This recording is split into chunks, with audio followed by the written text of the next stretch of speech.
Hello friends, welcome back to study live with Raunak. तो friends, आज की ये वीडियो आपके लिए बहुत बेनिफिशियल साबित होगी क्योंकि आज हम आपको यूपी ट्रिपल एससी व यूपी पुलिस से रिलेटेड जीके के मॉक टेस्ट सॉल्व करवाएंगे। तो यह आपका 5वां मॉक है। अन्य 4 जो मॉक हो चुके हैं उनकी प्लेलिस्ट आपको हमारे चैनल पर मिल जाएगी। तो ये सीरीज हमारी ऐसे ही चलेगी। तो फ्रेंड्स, अपनी तैयारी को बेहतर बनाने के लिए हमसे जुड़े रहिए। अगर आप चैनल पे नए हैं तो प्लीज चैनल को सब्सक्राइब जरूर कीजिए और सेशन पसंद आता है तो वीडियो को एक लाइक जरूर करिएगा। चलिए शुरू करते हैं अपने पहले प्रश्न के साथ, जो कि है अलीगढ़ मुस्लिम विद्यालय की स्थापना किसने की। तो इसका जो राइट आंसर हो जाएगा फ्रेंड्स, ऑप्शन नंबर ए बिल्कुल सही है।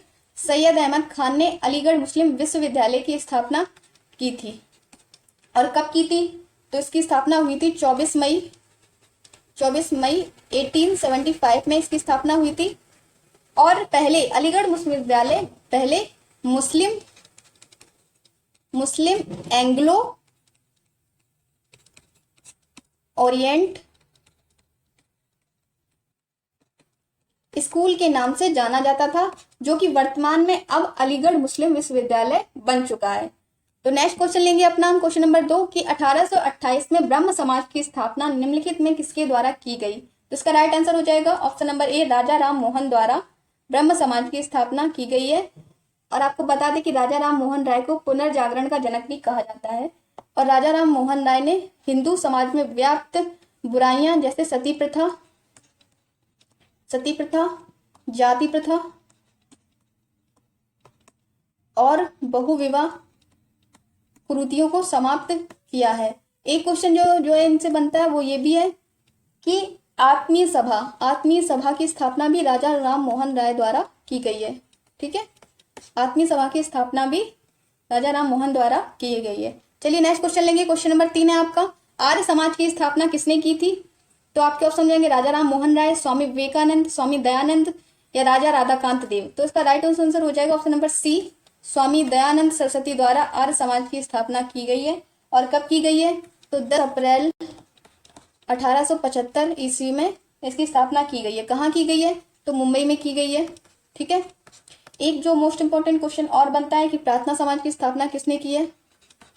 प्रार्थना समाज की स्थापना, ये भी काफी क्वेश्चन पूछा जाता है। तो आपको बताते प्रार्थना समाज की स्थापना आत्मा राम पांडुरंग ने की है। ठीक है, इसकी डेट की बात करें तो 1867 में की गई है प्रार्थना समाज की स्थापना। चलिए क्वेश्चन नंबर 4 पे चलते हैं, जो कि आपका रामकृष्ण मिशन का मुख्यालय कहाँ स्थित है। तो इसका ऑप्शन नंबर बी बिल्कुल राइट है, बेलूर मठ। रामकृष्ण मिशन का मुख्यालय बेलूर मठ में स्थापित है। और बेलूर मठ पड़ता कहाँ है? तो आपका पश्चिम बंगाल में पड़ता है। ठीक है, और रामकृष्ण मिशन की स्थापना की बात करें तो 1 मई 1897 में की थी। किसने की थी? तो आपकी स्वामी विवेकानंद जी ने की थी। किसने की थी? स्वामी विवेकानंद जी ने रामकृष्ण मिशन की स्थापना की थी। चलिए क्वेश्चन नंबर 5 लेंगे अपना हम, कि किस जगह विश्व धर्म संसद में स्वामी विवेकानंद ने हिंदू धर्म के बारे में विस्तार से बताया था। तो आपका ऑप्शन नंबर भी बिल्कुल सही है, शिकागो के विश्व धर्म संसद सम्मेलन में स्वामी विवेकानंद ने हिंदू धर्म के बारे में बताया था। और ये सम्मेलन कब हुआ था? तो आपको बता दें 1893 में ये सम्मेलन हुआ था। क्वेश्चन नंबर 6 लेंगे अपना हम, कि हड़प्पा काल में इनमें से कौन सा नगर 3 भागों में विभाजित था। तो आपके ऑप्शन है लोथल, मोहनजोदड़ो, कालीबंगा या धौलावीरा। तो राइट आंसर है ऑप्शन नंबर डी, धौलावीरा को 3 भागों में विभाजित किया है। ठीक है, किस किस भागों में बता दें तो ये आपका हो जाएगा किला, मध्य व आम, इन तीनों भागों में विभाजित किया जाता था। चलिए नेक्स्ट क्वेश्चन लेंगे, क्वेश्चन नंबर 7, जो कि आपका सिंधु घाटी सभ्यता में घोड़े की अस्थियों के अवशेष कहाँ मिले हैं। तो इसका राइट आंसर हो जाएगा आपका ऑप्शन नंबर डी बिल्कुल सही है, सुरकोटदा में मिले हैं घोड़े की अस्थियों के अवशेष। ये पड़ता कहाँ है आपका? तो ये गुजरात के कच्छ जिले में पड़ता है। सुरकोटदा आपका कहाँ पड़ता है? गुजरात के कच्छ जिले में, यहाँ पर घोड़े की अस्थियों के अवशेष मिले हैं। नेक्स्ट क्वेश्चन लेंगे नंबर 8 अपना हम, जो कि है उपनयन समारोह से क्या तात्पर्य है।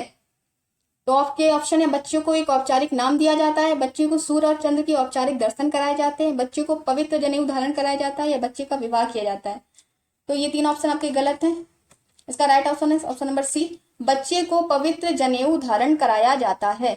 ठीक है, क्वेश्चन नंबर 9 लेंगे अपना हम, कि ऋग्वेद में निम्नलिखित में से किस देवता को सर्वाधिक महत्व है। तो इसका राइट आंसर हो जाएगा ऑप्शन नंबर सी, बिल्कुल सही है।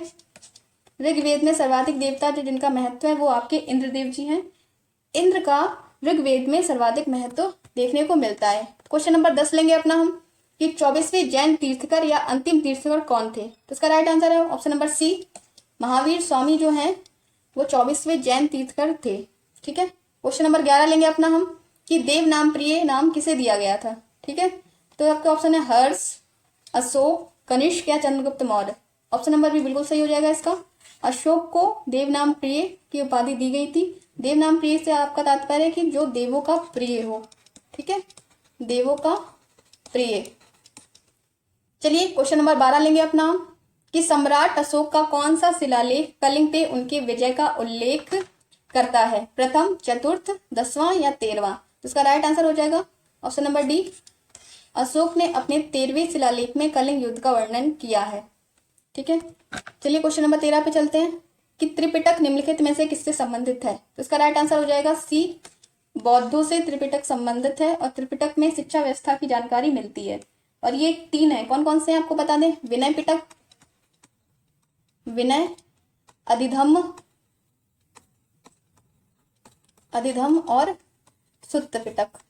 ये 3 प्रकार के पिटक होते हैं, विनय पिटक, अधिधम्म पिटक व सुत्त पिटक, और इन पिटकों से शिक्षा व्यवस्था की जानकारी मिलती है। चलिए क्वेश्चन नंबर 14 लेंगे अपना हम कि भगवान बुद्ध की 200 फीट ऊंची कांस्य प्रतिमा स्थापित करने का निर्णय लिया गया है। तो इसका राइट आंसर हो जाएगा ऑप्शन नंबर ए, कुशीनगर में। ठीक है, भगवान बुद्ध की 200 फीट ऊंची प्रतिमा स्थापित करने का निर्णय कुशीनगर में लिया गया है। और ये कब स्थापित हुई थी, तो 13 दिसंबर 2013 को ये निर्णय लिया गया था। चलिए नेक्स्ट क्वेश्चन लेंगे हम, क्वेश्चन नंबर 15 कि लौह और रक्त नीति किसने अपनाई। तो आपके ऑप्शन है बलबन, अलाउद्दीन खिलजी, मोहम्मद बिन तुगलक या बाबर। इसका राइट आंसर हो जाएगा ऑप्शन नंबर ए, बलबन ने लौह और रक्त नीति अपनाई थी। तो क्यों अपनाई थी ये भी आपको बता दें, तो मंगोलों के हमलों से निपटने के लिए बलबन ने ये नीति अपनाई थी। मंगोलों के हमलों से निपटने के लिए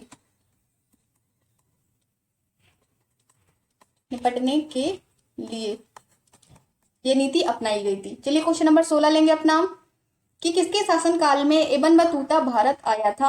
आपके ऑप्शन है इल्तुतमिश, मोहम्मद बिन तुगलक, इब्राहिम लोदी या अकबर। तो इब्न बतूता के बारे में बता दें कि यह एक मोरक्को यात्री था। ठीक है, मोरक्को यात्री था जो, ऑप्शन नंबर बी बिल्कुल सही है, जो मोहम्मद बिन तुगलक के शासनकाल में भारत आया था। चलिए नेक्स्ट क्वेश्चन लेंगे, क्वेश्चन नंबर 17 है आपका, भारत पर तैमूर ने किस वर्ष आक्रमण किया था। आपके ऑप्शन है 1294, 1417, 1213 या 1398। तो ऑप्शन नंबर डी बिल्कुल राइट है, 1398 ने भारत पर तैमूर ने आक्रमण किया था। चलिए नेक्स्ट क्वेश्चन है आपका, तारीखे फिरोज शाही के लेखक कौन है। तो इसका जो ऑप्शन है आपका जियाउद्दीन बर्नी, हसरत निजामी, इसामी या इब्न बतूता। तो राइट आंसर हो जाएगा ऑप्शन नंबर ए, जियाउद्दीन बर्नी। तारीखी फिरोज शाही के लेखक जो है वो जियाउद्दीन बर्नी है और इसमें भारत व फारसी इतिहास पर लिखी गई है। ये जो किताब है वो भारत व फारसी इतिहास पे लिखी गई है। किसने लिखी है, जियाउद्दीन बर्नी ने। ठीक है, चलिए नेक्स्ट क्वेश्चन लेते हैं, क्वेश्चन नंबर 19 है आपका, अमीर खुसरो जिन्हें कव्वाली का पिता एवं भारत का तोता भी कहा जाता है, किसके दरबार में दरबारी कवि थे। तो इसका राइट आंसर है option number D, Alauddin Khilji. अमीर खुसरो अलाउद्दीन खिलजी के दरबार में दरबारी कवि थे। नेक्स्ट क्वेश्चन लेंगे अपना हम, क्वेश्चन नंबर 20 है, अकबर द्वारा बनवाया गया स्मारक बुलंद दरवाजा उत्तर प्रदेश के किस जिले में स्थित है। इसका राइट आंसर है ऑप्शन नंबर सी, आगरा में स्थित है ये दरवाजा। और इसका निर्माण कब करवाया था, तो 1571 में अकबर ने इसका निर्माण कराया था, 1571 ईस्वी में। ठीक है, क्वेश्चन नंबर 21 लेंगे, 21 लेंगे अपना हम कि 1857 के प्रथम स्वतंत्रता विद्रोह में भाग लेने वाली प्रसिद्ध महिला स्वतंत्रता सेनानी कौन थी। कस्तूरबा गांधी, विकाजी कामा, सरोजनी नायडू या Begum Hazrat Mahal. Option number D बिल्कुल सही हो जाएगा इसका, बेगम हजरत महल जो है वो 1857 के स्वतंत्रता विद्रोह में भाग लेने वाली पहली महिला स्वतंत्रता सेनानी थी। और ये कहाँ की थी, ये अवध की थी, अवध की थी। ठीक है, चलिए क्वेश्चन नंबर 22 लेंगे अपना कि औरंगजेब की मृत्यु के समय मराठा नेतृत्व किसके हाथों में था। संभाजी, राजाराम, जीजाबाई, या फिर ताराबाई? तो इसका right answer option number D, Tarabai के हाथों में था औरंगजेब की मृत्यु के समय मराठा का नेतृत्व। और ये कौन थी? तो आपको बता दिए ठीक है, मराठा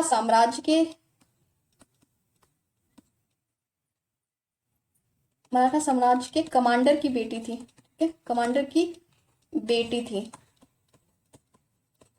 ताराबाई।